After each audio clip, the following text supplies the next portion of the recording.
दोस्तों बात करें अगर हम द हिंदू के फ्रंट पेज की, तो यहां पर आपको एक सुप्रीम कोर्ट का वर्डिक्ट आपको देखने को मिलेगा।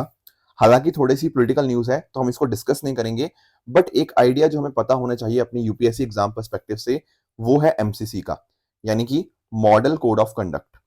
आप लोग जानते होंगे जब हम बात करते हैं एमसीसी की, तो जैसे ये चुनाव अनाउंस होते हैं तब से मॉडल कोड ऑफ कंडक्ट लागू हो जाता है। इसको लागू इसलिए किया जाता है ताकि जो सिटीजन होता है उसका एक हक है। कैसा हक? फ्री एंड फेयर इलेक्शंस का, right. Plus at the same time model code of conduct ये इंश्योर करता है कि एक लेवल प्लेइंग फील्ड सारे डिफरेंट कैंडिडेट्स को मिल पाए। ऐसा ना हो कि जो पार्टी रूलिंग में है वो अपनी ऑफिशियल पोजीशन का मिस यूज करे। इसके लिए मॉडल कोड ऑफ कंडक्ट होता है। Plus at the same time model code of conduct ये भी बोलता है कि आप डिफरेंट डिफरेंट चीजें जैसे कास्ट हो गया, रिलीजन हो गया, इन सभी चीजों के ऊपर एडवर्टाइजिंग करके अपने लिए वोट नहीं मांग सकते। ठीक है ना। इन चीजों के ऊपर जो एडवर्टीजमेंट्स होती हैं वो मनाही है। अब यहां पर क्या हुआ है ना, सुप्रीम कोर्ट ने जो वर्डिक्ट दिया है उसके अंदर ये बोला गया है कि जो एक पर्टिकुलर पॉलिटिकल पार्टी की जो एडवर्टीजमेंट्स हैं, ऐसा लग रहा है कि वहां पर उन्होंने सामने वाले पार्टी के रिगार्डिंग बोला है कि वो एक पर्टिकुलर धर्म का अपमान करती हैं या फिर उस पर्टिकुलर धर्म को नहीं मानती। अब सुप्रीम कोर्ट ने ये बोला है कि भैया आप अपने बारे में जो तारीफ करनी है करिए, पर आपका जो राइवल है वो आपका एनिमी नहीं है। आप इस तरह से एडवर्टीजमेंट देके आप वोटर्स के इंटरेस्ट को हार्म कर रहे हो। तो ये चीजें यहाँ पे सुप्रीम कोर्ट के द्वारा बोली गई। तो इस तरह से आपको रिफ्रेन करना चाहिए from commenting on these kind of things, जहां पर आप धर्म के नाम के ऊपर ये चीजें कर रहे हो, ऐसा सुप्रीम कोर्ट ने बोला है। एट द सेम टाइम ना, इसी चीज के अंदर एक और हमारा पॉइंटर जो हमें पता होना चाहिए वो होता है विद रिगार्ड्स टू आपका साइलेंस पीरियड। अब ये साइलेंस पीरियड का अर्थ क्या होता है, इस आर्टिकल को जब आप पढ़ोगे तो आपको ये वर्ड देखने को मिलेगा। देखो मैं आपको एग्जांपल समझाता हूं। जैसे दिल्ली में अभी 25 मई को चुनाव हुए, राइट। अब 25 मई को आखिरी वोट कितने बजे डाला जाएगा? आपके 6 बजे का तक का टाइम होता है, राइट। तो ये आखिरी वोट डालने का समय होता है शाम के 6 बजे उस दिन का 25 मई। अब यहां से आपको जाना है 48 आवर्स पहले। 48 आवर्स पहले क्या हुआ? 48 आवर्स पहले हुआ आपका 23 मई शाम को 6 बजे। ये समय के बाद 23 मई शाम को 6 बजे के बाद आप यहां पे कैंपेनिंग नहीं कर सकते। समझे इस बात को? तो ये जो 23 मई शाम के 6 बजे से लेकर ये जो पूरा टाइम हुआ ना, इसको बोलते हैं साइलेंस पीरियड। अब आप पूछेंगे सर इस समय में कैंपेनिंग क्यों नहीं कर सकते? क्योंकि देखो जो वोटर्स होते हैं उनको भी तो सोचने का थोड़ा समय चाहिए, इसलिए इस टाइम के अंदर कैंपेनिंग अलाउड नहीं होती। तो यहां पर एक जो मुद्दा उठा है ना वो ये भी उठा है कि जो कुछ एडवर्टीजमेंट्स दी गई थी वो इस कैंपेनिंग पीरियड को जब रुक गया था, यानी कि साइलेंस पीरियड के समय ऐसी कुछ एड्स दी गई, तो वो भी कहीं ना कहीं आपके मॉडल कोड ऑफ कंडक्ट का वायलेशन यहाँ पे देखा गया है। तो ये कुछ पॉइंटर्स थे, थोड़ा पॉलिटिकल चीजों से दूर रह के हमने प्योरली उसके जो पॉलिटिकल साइड है, जो पॉलिटी वाली साइड है, model code of conduct, silence period, इनको समझने की कोशिश करी। दोस्तों डेट है आज की 28 मई 2024 एंड आप सभी का स्वागत है आज के प्रीलिम बूस्टर न्यूज डिस्कशन के अंदर। आइए अपने टॉपिक की तरफ बढ़ते हैं, that is Virupaksha temple of Hampi. देखो अभी बहुत ज्यादा बारिशों की वजह से ना जो विरूपक्ष टेम्पल का कुछ हिस्सा है कर्नाटका के अंदर वो कोलैप्स हो गया है। तो थोड़ा सा हमें इसकी हिस्ट्री के बारे में जानने की बहुत ज्यादा इंपॉर्टेंस है। अगर हम बात करें इस पर्टिकुलर टेम्पल का जो ओरिजिन है वो 7th सेंचुरी एडी के अंदर देखने को मिलता है। तो हम्पी के अंदर सबसे ओल्डेस्ट जो प्रिंसिपल टेम्पल है वो दरअसल में विरूपक्ष टेम्पल ही है। अब 7th सेंचुरी एडी के अंदर तो इसका ओरिजिनेशन स्टार्ट हो गया, पर दरअसल में जो इसका आज के समय आपको टेम्पल कॉम्प्लेक्स देखने को मिलता है, तो 14th सेंचुरी के अंदर उसमें बहुत सारा एक्सपेंशन किया गया under the patronage of Vijayanagara empire, right. इसके अंदर जो आपको मेजर डिटी देखने को मिलती है वो है आपके भगवान शिव। इसके साथ ही साथ इस टेम्पल का कॉम्प्लेक्स जो बनाया गया था वो बनाया गया था बाय लक्कन दंदेश, जो कि एक चीफटेन थे। जब हम चीफटेन की बात करते हैं ना तो बेसिकली जो कबीलों के सरदार होते हैं उनकी हम बात करते हैं, ठीक है ना। तो जो आपके परुद देवराया टू थे, ये जो रूलर थे, इनके जो चीफटेन हुआ करते थे, नायक चीफटेन नक्कन दंदेश, उनके द्वारा यहाँ पे टेम्पल कॉम्प्लेक्स को यहाँ पे कंस्ट्रक्ट करवाया गया है। यूपीएससी ने इसके रिगार्डिंग क्वेश्चन ऑलरेडी पूछा हुआ है, वो था लोकेशन के रिगार्डिंग। तो आपको ध्यान में रखना है जो टेम्पल है ना, जो तुंगभद्रा रिवर है उसके सदर्न बैंक के ऊपर आपको देखने को मिल जाएगा इन विजयनगरा डिस्ट्रिक्ट ऑफ कर्नाटका। साथ ही साथ यूनेस्को वर्ल्ड हेरिटेज साइट के अंदर भी जो हम्पी ग्रुप की मॉन्यूमेंट्स हैं उनको जगह मिली हुई है। इसके साथ में ही इसको पंपथी टेम्पल के नाम से भी, पंपापथी टेम्पल के नाम से जाना जाता है। And this is the oldest temple in Hampi. And जो मेन टेम्पल है वो ईस्ट फेसिंग है एंड इसके दो बड़े बड़े आपको कोर्टयार्ड देखने को मिल जाएंगे। अब एक जो चीज आपको बिल्कुल पता होनी चाहिए इस पर्टिकुलर टेम्पल के रिगार्डिंग, जो बहुत ही एक इंटरेस्टिंग फीचर है। देखो एक चीज होती है fractal. What is fractal sir? देखो फ्रैक्टल का अर्थ होता है एक मैथ के अंदर एक ऐसा पैटर्न बनाना जहां पर आप जैसे जैसे चीजें आप इंक्रीज करते जा रहे हो, उनकी शेप रिपीट होती जा रही है पर छोटी भी होती जा रही है। मैं आपको एग्जांपल से समझाता हूँ। ये आपके सामने ना और कोई टेम्पल नहीं बल्कि विरूपक्ष टेम्पल ही है। मुझे एक बात बताओ, ये ध्यान से देखना, क्या आपको लग नहीं रहा ये वाला हिस्सा, ये वाला हिस्सा, ये वाला हिस्सा, ये ऊपर जाते जाते जाते रिपीट होता जा रहा है? देख पा रहे हो? ये वाला हिस्सा और ये वाले हिस्से में कोई फर्क है क्या? बस उसका शेप छोटा हो गया है, मतलब उसका साइज छोटा हो गया है। शेप तो बिल्कुल वैसी ही है ना, चाहे आप कितना भी ऊपर चले जाओ, है कि नहीं? तो इस चीज को बोलते हैं फ्रैक्टल। और एग्जांपल देता हूं, ये आपका विरूपक्ष टेम्पल तो नहीं है, ये विष्णु टेम्पल है आपका वाराणसी के अंदर। पर इसमें आप नोटिस करो, ये जो नीचे वाला है ये ऊपर वाले की तरह बिल्कुल सेम है, बस उनका साइज छोटा होता जा रहा है। तो ऐसी चीज को बोलते हैं हम फ्रैक्टल। तो इस पर्टिकुलर टेम्पल के अंदर आपको ये फ्रैक्टल का कॉन्सेप्ट आपको देखने को मिल जाएगा। टेम्पल अपने आप में क्या है? ट्रायंगुलर। तो ये फ्रैक्टल वाली चीज आपको बिल्कुल भी नहीं भूलनी है। बाकी अगर मैं बात करूं, जो मेन सेंटर पिलर हॉल है जिसको आप रंग मंडपा के नाम से जानते हैं, तो कृष्ण देवराय जो कि बहुत इंपॉर्टेंट रूलर रहे हैं आपके विजयनगरा एम्पायर के, उनके द्वारा यहाँ पे इसको बिल्ड किया गया था। इसके साथ में यहाँ पे हर साल चैरियट फेस्टिवल, जो रथ का फेस्टिवल होता है, वो हमें देखने को मिल जाता है यहाँ पे। एंड दिसंबर के मंथ के अंदर इनकी जो मैरिज सेरेमनी है लॉर्ड विरूपक्ष एंड आपकी गॉडेस पंपा की, वो देखने को मिलती है। आर्किटेक्ट स्टाइल की बात करें तो द्रविडियन आर्किटेक्चर स्टाइल आपको यहाँ पे देखने को मिल जाएगा, जहां पर बहुत बड़े बड़े आपको ग्रैंड गोपुरम्स देखने को मिलते हैं। एंड बहुत कार्विंग्स है, इंट्रिकेट कार्विंग्स हो गया, शिखरा हो गया, ठीक है ना, आपका सेंटोम सेंटोरोम हो गया, ये सारी चीजें आपको यहाँ पे देखने को मिल जाएंगी। साथ साथ आपको वाटर रिजर्वायर भी यहाँ पे आपको देखने को मिल जाता है, एंड इनक्लोज वॉल भी। ठीक है, तो आपको बहुत अच्छे से फीचर्स जो हैं इस पर्टिकुलर टेम्पल के आई होप आपको समझ आ गए होंगे। दोस्तों नेक्स्ट टॉपिक की तरफ आगे चलते हैं, दैट इज जिम्बाब्वेज जिग वर्ल्ड की न्यूएस्ट करेंसी बन चुकी है। देखो जिम्बाब्वे के ना, अगर आप लोगों ने अच्छे से इकोनॉमी पढ़ी है तो बहुत बार आप जिम्बाब्वे का केस स्टडी पढ़ते हो। क्या क्यों पढ़ते हो? क्योंकि जिम्बाब्वे के अंदर आपको हाइपर इन्फ्लेशन जैसी सिचुएशन देखने को मिलती है, राइट? जब आपकी महंगाई बहुत बहुत ज्यादा तेजी से बढ़े ना, उसको हम बोलते हैं हाइपर इन्फ्लेशन।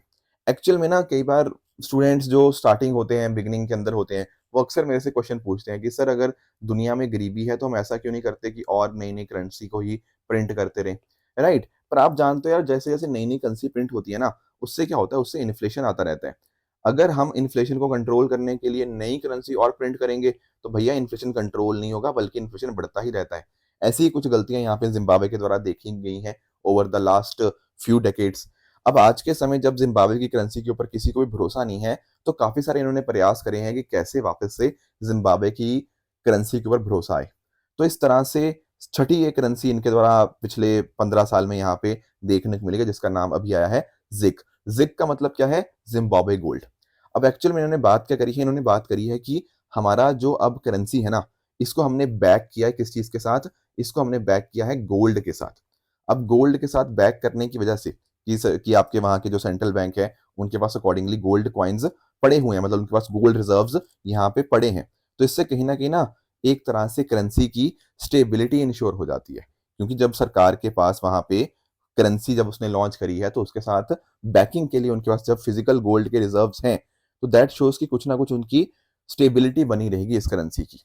एंड यही ये चीज चाहते थे। पहले भी बहुत सारी कोशिशें हुई हैं, कभी यहाँ पे जिम्बाब्वे डॉलर्स के लिए कैसे उनको रिप्लेस कर सकते हैं, गोल्ड कॉइन्स भी यहाँ पे इंट्रोड्यूस करे गए, पर बहुत ज्यादा वो चीजें सक्सेसफुल नहीं हो पाई। अब इस वजह से यहाँ पे इनके द्वारा जिम्बाब्वे जिग यानी कि जिम्बाब्वे गोल्ड को यहाँ पे इंट्रोड्यूस किया गया है। पर इश्यूज वही हैं कि क्रेडिबिलिटी कैसे बन पाएगी, स्टेबिलिटी आ पाएगी या नहीं आ पाएगी, all these things are a concern, क्योंकि जिम्बाब्वे के अंदर आपको बहुत भारी मात्रा के अंदर inflation, physical deficit, external debt बहुत ज्यादा आपको देखने को मिल जाता है। बाकी आप जानते हो, देखो करेंसी बहुत इंपॉर्टेंट बन जाती है जब हम डिस्कस करते हैं इकोनॉमी के कॉन्टेक्स्ट में। पहले आपका बार्टर सिस्टम होता था जहां पर डायरेक्टली आप गुड्स एंड सर्विसेज को एक्सचेंज करते थे, फिर धीरे धीरे आपका कॉइन्स की फॉर्म में, पेपर की फॉर्म में आज के समय आपको करेंसी देखने को मिलती है, जो कि सरकार ही के द्वारा या फिर सेंट्रल बैंक के द्वारा इशू की जाता है, and eight the same time उसको फेस वैल्यू पे एक्सेप्ट किया जाता है। इसी को हम यहाँ पे करेंसी बोलते हैं, राइट? जिम्बाब्वे की आप यहाँ पे लोकेशन भी देख पाओगे, अफ्रीका के अंदर आपको एक कंट्री देखने को मिल जाती है। दोस्तों नेक्स्ट टॉपिक की तरफ आगे बढ़ते हैं, दैट इज यूरोप की एआई कन्वेंशन के बारे में थोड़ा डिस्कशन कर लेते हैं। अगर आप लोग प्रीलिम बूस्टर को रेगुलरली फॉलो कर रहे हो ना, तो आज से लगभग 5-6 महीने पहले मैंने आपके साथ डिस्कस किया था कि दुनिया में यूरोप पहला ऐसा कॉन्टिनेंट बन चुका है जिसने रेगुलेशन लेकर आया है ऑन आर्टिफिशियल इंटेलिजेंस। अब देखो, अगर आप एआई के बारे में जानते होंगे तो आप अग्री करते हो कि यार एआई की बहुत बहुत सारे बेनिफिट्स है, इसमें कोई डाउट की बात नहीं है। पर eight the same time AI के साथ बहुत सारे चैलेंजेस भी एसोसिएटेड हो जाते हैं। जैसे फॉर एग्जांपल आपका डीप फेक एक एग्जांपल है। Plus at the same time AI का मिसयूज और भी तरह से पॉसिबल है। मास लेवल के ऊपर लोगों की सर्वेलेंस करी जा सकती है। All those things are there. तो यानी कि ना, आर्टिफिशियल इंटेलिजेंस को रेगुलेट करना अपने आप में बहुत ज्यादा इंपॉर्टेंट हो जाता है। अब आप लोग एक चीज जानते होंगे कि जीडीपीआर यानी कि जनरल डेटा प्रोटेक्शन रेगुलेशन, जो डेटा को रेगुलेट कैसे किया जाए, इसमें ना यूरोपियन यूनियन ने एक स्टार्टिंग करी थी। ये जीडीपीआर इनके द्वारा ही लाए गए थे, जनरल डेटा प्रोटेक्शन रेगुलेशंस। फिर इनको पूरी दुनिया ने अडॉप्ट किया अपने अपने तरह से। इंडिया ने भी इनके ऊपर से इनसे काफी कुछ सीखा। इन अ सिमिलर मैनर ये अभी जो यूरोप ने एआई कन्वेंशन करी है ना, इसके माध्यम से और भी नई नई कंट्रीज इनको सीखेंगी। तो क्या बोला क्या गया है इनके द्वारा? देखो, इनके द्वारा यहाँ पे ना इस तरह से 4 कैटेगरीज में डिवाइड किया गया है। एक तो ऐसी कुछ चीजें जहां पे हमें मिनिमल रिस्क है, जैसे फॉर एग्जांपल आपकी वीडियो गेम्स वगैरह, या आपके स्पैम फिल्टर्स वगैरह। जैसे आपका जीमेल होता है ना, आपका जीमेल क्या करता है, आपका जीमेल कुछ ऐसी मेल्स आती हैं उनको स्पैम में डाल देता है। ठीक है, तो इसमें बहुत ज्यादा रिस्क नहीं है। इसी तरह से कुछ एक्टिविटीज को लिमिटेड रिस्क में डाला गया है, कुछ को हाई रिस्क के अंदर, कुछ को डाला गया है अनएक्सेप्टेबल रिस्क के अंदर, डिपेंडिंग अपॉन द फैक्ट कि वो कितना इम्पैक्ट क्रिएट कर सकते हैं। तो एक तो ये चीज है। Plus at the same time जो यूरोप की एआई कन्वेंशन बनी है ना, इन्होंने यहाँ पे 3 चीजों की बात करी है कि भाई कुछ भी हो जाए, हमारे लिए सबसे ज्यादा इंपॉर्टेंट है human rights, democracy and rule of law. तो आर्टिफिशियल इंटेलिजेंस हमेशा ही हमेशा human rights, democracy and rule of law के साथ हमेशा ही कंसिस्टेंट रहेगी। Plus at the same time इन्होंने ये भी बोला है कि चाहे कोई भी स्टेज हो, ठीक है ना, चाहे कोई भी स्टेज हो, यहाँ पे एक सेकेंड, ठीक है, यहाँ पे कोई भी स्टेज हो, चाहे आपका वो स्टार्टिंग स्टेज हो उसकी डेवलपमेंट की, आर्टिफिशियल इंटेलिजेंस के प्रोसेस की, या फिर उसमें अपग्रेडेशन की प्रोसेस हो, तो जो भी कंप्लीट उसका लाइफ साइकिल होता है ना, वहां पर entire life cycle of the artificial intelligence system के अंदर उन सब चीजों को इंश्योर करना पड़ेगा कि human right, democracy and rule of law बना रहे।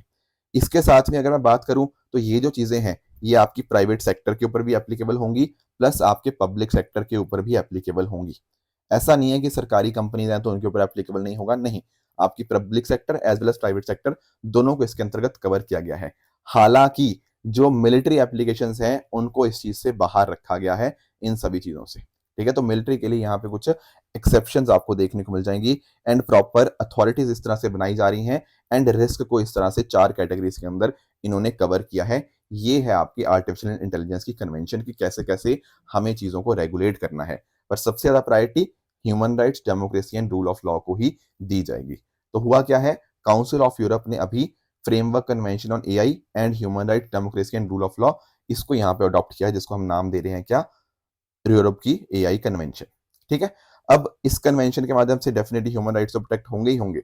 आपका एक बैलेंसिंग एक्ट हुआ है कि आपको एआई के अंदर इनोवेशन तो करना है, but at the same time आपको ह्यूमन राइट्स का भी ध्यान रखना है। तो एक पूरी तरह से कॉम्प्रिहेंसिव अप्रोच यहाँ पे इनके द्वारा लाई गई है। फ्लेक्सिबिलिटी भी है, ठीक है ना कहीं कैटलिस्ट की तरह काम करेगा। एक चीज और समझो, जब मैं बात कर रहा हूँ ना आपकी सीओए की, यानी कि आपके काउंसिल ऑफ यूरोप की, तो आपको ध्यान में रखना है कि यूरोप तो है ही है इसका, आपका यहाँ पे यूएसए भी इसका मेंबर है। टोटल 46 मेंबर्स आते हैं काउंसिल ऑफ यूरोप के अंदर, जिसमें आपका होली सी हो गया, जापान हो गया, यूएसए हो गया, प्लस आपकी यूरोपियन यूनियन ब्लॉक की कंट्रीज एंड कुछ और कंट्रीज यहाँ पे आपको देखने को मिल जाती हैं। तो आने वाले फ्यूचर के अंदर क्या होगा, यूएसए भी क्योंकि इसका मेंबर है ना, तो ये जो कन्वेंशन होगा ये इनडायरेक्टली इफेक्ट करेगी यूएसए को। एंड आप नोटिस करना, इंडिया में भी आने वाले फ्यूचर में कुछ एआई की रिगार्डिंग रेगुलेशंस आएंगे, एंड वो काफी हद तक इसी के इन लाइन होंगे। जैसा जीडीपीआर के अंदर हमने नोटिस किया ना कि इंडिया ने बहुत सारी चीजें यहाँ से देखी हैं, मतलब यहाँ से बहुत सारी इंस्पिरेशन ली है। In a similar manner we can expect कि आर्टिफिशियल इंटेलिजेंस के अंदर भी ऐसी इंस्पिरेशन हमें यहाँ पे देखने को मिल सकती है। दोस्तों अगले टॉपिक की तरफ बढ़ते हैं, that is 12 nation sine zero debris charter. पहले डेब्री या डेब्रिस जो भी आप कहना चाहो उसके बारे में थोड़ा जिक्र कर लेते हैं। देखो, जब मैं बात कर रहा हूँ स्पेस डेब्रिस की, तो कोई भी ऐसी नॉन फंक्शनल आर्टिफिशियल ऑब्जेक्ट, जैसे कुछ फ्रेगमेंट्स हो गया, कुछ एलिमेंट्स हो गया, उनको हम यहाँ पे स्पेस डेब्री के नाम से जानते हैं। ठीक है, बेसिकली कचरा बोला जाता है हिंदी के अंदर, तो स्पेस डेब्रीज आप उस सेंस में समझ सकते हो। तो आपके जो रेडार होते हैं, ऑप्टिकल डिटेक्टर्स होते हैं, वो यहाँ पे इसको डेब्री को ट्रैक करते हैं। तो जो ह्यूमन में डेबरी है ना, वो ज़्यादा होता है एज़ कम्पेयर टू नेचुरल जो आपको देखने को मिलता है। अब क्योंकि इतना ज़्यादा है, काफ़ी सारे एस्टिमेट्स तो ये भी कहते हैं कि 1 million pieces of space debris से भी ज़्यादा हमें देखने को मिल जाएँगे, जो लार्जर देन 1 सेंटीमीटर हैं। अब ऐसे केस में इससे बहुत ज़्यादा रिस्क कहीं न कहीं देखने को मिल जाता है। एक तो देखो आप नोटिस करोगे जो हमारी सैटेलाइट्स हैं, एस्ट्रोनॉट्स हैं, उनके लिए बहुत बड़ा ये खतरा बन जाता है, राइट? तो यहाँ पर क्या हुआ है ना, टोटल 12 देश, देखो ध्यान से इसमें इंडिया नहीं है पार्ट इसका, पर ये जो 12 देश आपके सामने देखने को मिल रहे हैं ना, इनके द्वारा एक प्लेज ली गई है कि हम इस चार्टर को कहीं न कहीं एडहेयर करेंगे एंड इंश्योर करेंगे कि ह्यूमन एक्टिविटीज़ की लॉन्ग टर्म सस्टेनेबिलिटी बनी रहे। तो स्पेस डेब्रिस चाहते हैं कि 2030 तक डेब्री न्यूट्रल होना, ये इन 12 देशों का यहाँ पे एक तरह से इनका संकल्प है। इन्होंने यहाँ पे प्लेज लिया है कि हम डेब्री न्यूट्रल हो जाएँगे 2030 तक। ठीक है, इसको यूरोपियन स्पेस एजेंसी जो है स्पेस समिट सेविल मीटिंग के अंदर भी बोला गया था। अब जाकर उन्होंने यहाँ पे ग्लोबल कंसेंसस की तरफ यहाँ पे अपने कदम बढ़ाए हैं। अब आपके दिमाग में एक चीज़ आएगी, सर ये तो इनकी बात होगी, क्या इंडिया ने कभी कुछ ऐसा नहीं किया? द आंसर इज़ नहीं, बहुत कुछ किया है हमने। जैसे फॉर एग्ज़ाम्पल हम ऑलरेडी ये बात बोल चुके हैं इसरो कि आपका जो डेब्री फ्री स्पेस मिशन होंगे 2030 तक। तो जितने भी फ्यूचर मिशंस आएँगे ना हमारे 2030 के बाद, वो सारे डेब्री फ्री होंगे। हमारे तब तक इस तरह की टेक्नोलॉजीज़ और इनिशिएटिव्स हम यहाँ पे डेवलप करेंगे। उसी तरह से हमारे पास IS4OM है, that means system for safe and sustainable space operations management. इसकी कोशिश यही रहती है कि हमारे जो स्पेस ऑपरेशंस हैं वो सेफ रहें, सस्टेनेबल रहें एंड कुछ भी इस तरह की चीज़ें होती हैं तो उनको हम यहाँ पे प्रॉपर्ली ट्रैक और मॉनिटर कर पाएँ। एक बहुत इंपॉर्टेंट प्रोजेक्ट है प्रोजेक्ट नेत्रा। ये इसरो का ही प्रोजेक्ट है, that stands for network for space object tracking and analysis. तो कई बार ऐसा होता है ना कि कोलिजन होने वाली होती है, टक्कर होने वाली होती है, तो प्रोजेक्ट नेत्रा ना इस कोलिजन को अवॉइड करता है, डेब्रिस को कम से कम करने की कोशिश करता है। ये भी इसरो का ही यहाँ पे प्रोजेक्ट है, राइट? उसके अलावा भी यूएस से भी अपने एफर्ट कर रहा है, जैसे नासा ऑर्बिटल डेब्री प्रोग्राम चल रहा है 1979 से ही।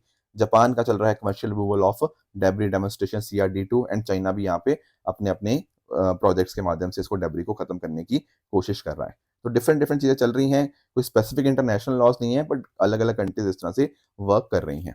बाकी आप जानते होंगे ESA के बारे में, यूरोपियन स्पेस एजेंसी के हेडक्वार्टर्स आपको पेरिस में देखने को मिल जाते हैं। यही स्पेस की कैपेबिलिटीज़ को यहाँ पे उनको डेवलप करने में मदद करता है। और जो EU स्पेस काउंसिल है, वो यूरोपियन स्पेस एजेंसी की गवर्निंग बॉडी होती है, जहाँ पर हर यूरोपियन स्पेस एजेंसी के मेंबर स्टेट के पास एक वोट होता है and accordingly Europe space program कैसे चलेगा, एक्टिविटीज़ क्या होंगी, लॉन्ग टर्म फंडिंग वगैरह के लिए यही आपको गवर्निंग बॉडी रिस्पॉन्सिबल देखने को मिलती है। दोस्तों अगला हमारा टॉपिक है वूपिंग कफ के नाम से। अभी अगर हम बात करें ना तो यूरोप के क्रॉस बहुत सारे वूपिंग कफ के केसेस हमें देखने को मिलते हैं, तो हमें थोड़ा वूपिंग कफ के बारे में जान लेना चाहिए। जब हम बात करते हैं वूपिंग कफ की, तो ये होता है आपके एक बैक्टीरिया से, बॉर्टेला पर्ट्यूसिस बैक्टीरिया से। एक पर्सन को बहुत ज़्यादा लंबे-लंबे समय तक कई बार खाँसी आती है, अचानक से खाँसी आती है, सडन पीरियड आता है कफिंग का, उस चीज़ को हम बोलते हैं वूपिंग कफ, ठीक है? वूपिंग साउंड आपको इसके अंदर देखने को मिलती है। बच्चों के लिए, इन्फेंट्स के लिए कई बार बहुत ये मेजर केसेस कॉज़ कर सकती है। निमोनिया हो सकता है कई बार इसकी वजह से एंड कुछ एक एक्सेप्शनल केसेस के अंदर लोगों की डेथ भी हो सकती है। तो क्या ये पर्सन टू पर्सन ट्रांसमिट हो सकती है? देखो ये रेस्पिरेटरी ड्रॉपलेट्स के माध्यम से डेफिनिटली ट्रांसमिट होती है। जब कहीं न कहीं कोई पर्सन है वो खाँसता है या फिर उसको छींक आती है, तो कफिंग या स्नीज़िंग के माध्यम से ये रेस्पिरेटरी ड्रॉपलेट्स के थ्रू ट्रांसमिट हो सकती है। साथ में ही स्टार्टिंग में जो सिम्पटम्स आते हैं उसमें आप नोटिस करोगे तो ठंड लगना हो गया, कफिंग हो गया, ये चीज़ें होती हैं, थोड़ा बहुत फीवर भी साथ में आ जाता है, कई बार वॉमिटिंग आती है, कई बार सोते समय कई बार साँस लेने में दिक्कत आती है, तो ये स्टार्टिंग में कुछ सिम्पटम्स होते हैं। पर अगर आपने डायग्नोस कराना हो इसका, तो एक तो देखो नेज़ल स्वैब्स जो होते हैं, उसके माध्यम से करवाया जा सकता है। जैसे आप लोगों ने कोविड-19 पैंडेमिक का देखा होगा ना, कि वो नोज़ के अंदर वो डालते हैं, ठीक है ना? तो उसके माध्यम से कोशिश करते हैं डिटेक्ट करने की। तो वो चीज़ यहाँ पर भी आपको एप्लीकेबल देखने को मिल जाएगी। Plus at the same time blood test के माध्यम से भी एंटीबॉडीज़ को डिटेक्ट किया जाता है कि कहीं एंटीबॉडीज़ तो नहीं है इसके अंदर, तो उस हिसाब से वूपिंग कफ का डिटेक्शन किया जाता है। इसके लिए देखो आपको जो वैक्सीन का पता होना चाहिए, जो DTP है आपका, डिप्थीरिया, परटूसिस और टेटनस। ये जो आपके वैक्सीन होती हैं और Tdap होता है, ये कहीं न कहीं एडवाइस करी जाती है बच्चों के लिए ताकि उनको वूपिंग कफ से बचाया जा पाए। बाकी इसके अलावा जो एंटीबायोटिक्स हो गया, अज़िथ्रोमाइसिन हो गया और बहुत सारी जो मेडिसिन्स हैं वो यहाँ पे दी जा सकती हैं। Plus at the same time कोशिश ये की जाती है कि हाइड्रेट रखा जाए, अच्छे से पानी-वानी पिलाया जाए उनको, ओरल रिहाइड्रेशन सॉल्यूशन हो गया, वो सारी चीज़ें यहाँ पे अकॉर्डिंगली बताई जाती हैं ताकि वो सब लोग ठीक हो पाएँ। तो this was some of the point regarding whooping cough जो हमें जानने चाहिए थे। कल मैंने एक लोकेशन के बारे में पूछा था आप लोगों से, ठीक है ना? तो डेफ़िनेटली देखो, अब बात थोड़ी रशिया और उनके साथ लिंक्ड चीज़ों की हो रही है, तो वहाँ पर पुतिन जी तो बताएँगे। एंड इवन प्रिंस कुमार पूछ भी रहे हैं कि सर क्या आप सच में रशिया के प्रेज़िडेंट हो? जी बिल्कुल, और क्या प्रिंस, मतलब सच में रशिया के प्रेज़िडेंट ही हैं, ठीक है? और बाकी बच्चों ने भी बिल्कुल यहाँ पे सही जवाब दिया है। देखो, जब हम बात करते हैं ना अब खाज़िया ये जो रीजन की, तो कुछ एक रीजन्स यहाँ पे आपको मैं मार्क करवा रहा हूँ, थोड़ा-सा इन सबको ध्यान से समझना। देखो, आप लोगों के साथ मैंने डोनेट्स लुहांस्क को कई बार डिस्कस किया, जिसको हम डॉनबास रीजन से जानते हैं। क्रीमिया के बारे में भी कई बार चर्चा की है। पिछले दिनों के अंदर मैंने आपको ट्रांसनिस्टेरिया के बारे में समझाया था। उसी तरह से आपको यहाँ पे ना ये अबखाज़िया रीजन के बारे में पता होना चाहिए। देखो, चाहे मैं बात करूँ यहाँ पे जॉर्जिया के अंदर जो आपको अबखाज़िया रीजन देखने को मिलता है, या फिर आपको साउथ ओसेटिया रीजन आपको देखने को मिल जाएगा। ये दोनों रीजन्स कहाँ पे हैं? आपके जॉर्जिया के अंदर ही। उसी तरह से जो ट्रांसनिस्टेरिया है, ये मोल्दोवा का ही रीजन है। पर एक्चुअल में ना ये वो टेरिटरीज हैं जहां पर ना प्रॉपर सॉवरेनिटी आपको नहीं, कंप्लीट सॉवरेनिटी नहीं देखने को मिलती। इंटरनल सॉवरेनिटी तो है यहाँ पे, पर एक्सटर्नल सॉवरेनिटी नहीं है। उसी तरह से यहाँ पे आपको एक नगोर्नो कोराबाख वाला रीजन भी देखने को मिल जाएगा। तो ये कुछ ऐसे रीजन हैं जो बहुत बार न्यूज में रहते हैं। तो ये एक ना आपको डेफिनेटली इसके बारे में इन सारी लोकेशंस का आइडिया होना चाहिए। तो जैसा मैं आपको बोलता भी हूँ कि टेलीग्राम पे आपको इसकी पीडीएफ मिल जाएगी, तो रिवीजन इस तरह की चीजों की जरूर किया करो। तो आपको ये ब्लैक सी के ईस्ट में आपको अबखाज़िया रीजन देखने को मिलता है इन जॉर्जिया। साउथ ओसेटिया मैंने आपको बता दिया। बाकी तो चीज़ें हमने पहले भी डिस्कस करी हुई थी, बट आई होप ये चीज़ें आपको समझ आ गई होंगी। अब कल के लिए सर होमवर्क क्या रहेगा? कल के लिए होमवर्क आपका ये रहेगा, ठीक है? तो इसका आंसर मुझे आप नीचे कमेंट्स में बताओगे, ये ट्राइंगल आखिर किस चीज़ के साथ लिंक्ड है, राइट? आज का आपका होमवर्क ट्रू एंड फॉल्स का ये रहेगा। 3 स्टेटमेंट्स हैं आपके सामने, इनका आंसर मुझे आप कमेंट्स में बताओगे। कल मैंने जो होमवर्क दिया था उसका आंसर डिस्कस कर लेते हैं। जब हम बात करते हैं साइक्लोन रेमल की, तो यहाँ पर ये ओमान से नाम आया था, तो फर्स्ट स्टेटमेंट आपका यहाँ पे गलत हो जाएगा। जब हम बात करते हैं वर्ल्ड हेल्थ असेंबली की, तो इसके हेडक्वार्टर्स आपको जेनीवा स्विट्जरलैंड के अंदर देखने को मिलते हैं, तो सेकंड भी आपका इनकरेक्ट है। पर जो तीसरा स्टेटमेंट है अरब लीग के रिगार्डिंग, वो बिल्कुल यहाँ पे करेक्ट हो जाएगा। इसके अलावा आज का आपका होमवर्क रहेगा स्टेट की डेफिनेशन की रिगार्डिंग, कि स्टेट की डेफिनेशन क्या होती है, इन चारों में से कौन सी है। आप मुझे नीचे कमेंट्स में बता सकते हो। दूसरा एक बहुत ही सिंपल सा क्वेश्चन है इकोनॉमी का, पहले भी आई थिंक मैंने डिस्कस किया होगा आप लोगों के साथ, तो इसका आंसर भी मुझे आप नीचे कमेंट्स में बता सकते हो। कल जो होमवर्क डिस्कस किया था, तो यहाँ पर आप नोटिस करोगे कि फर्स्ट और थर्ड बिल्कुल करेक्ट है। परिव्राजका हो गया, ठीक है, डेफिनेटली नंसियंट एंड वॉन्डरस जो होते हैं उनकी यहाँ पे बात करी जाती है। इन अ सिमिलर मैनर जो उपासक होते हैं वो ले फॉलोअर्स को ही यहाँ पे उपासक या उपासिकास बोला जाता है। श्रमणा जो है ना, ये स्टेटमेंट अपने आप में गलत है। श्रमणास इसलिए गलत है क्योंकि जब हम बात, या श्रमण भी आप कह सकते हो, यहाँ पे ये गलत इसलिए हो जाता है क्योंकि श्रमण उनको बोलते हैं जो कहीं ना कहीं असेटिक्स होते हैं, ठीक है? जैसे फॉर एग्जाम्पल आपके बुद्धिज्म हो गया, जैनिज्म हो गया, इनको श्रामणिक ट्रेडिशंस भी बोला जाता है। तो सेकंड आपका बिल्कुल यहाँ पे इनकरेक्ट बन जाता है। Option B 1 and 3 only is the correct answer. इसकी आप डिटेल्स यहाँ पर भी पढ़ सकते हो। देखो, कई बार ना ऐसे टर्मिनोलॉजीज की जो हिस्ट्री हिस्ट्री की जो टर्मिनोलॉजीज हैं, उनके ऊपर कई बार क्वेश्चन आए हैं। इनफैक्ट ये पहली बार नहीं था कि आपसे ये पूछा गया हो उपासक के बारे में। पहले भी एक ऑप्शंस के अंदर उपासक था। पहले भी परिव्राजक जो वर्ड था, वो डिफरेंट डिफरेंट ऑप्शंस में यूपीएससी ने पूछ रखा था। तो ऐसी टर्मिनोलॉजीज अक्सर यूपीएससी रिपीट करता है, तो ये चीजें आपको पता होनी चाहिए।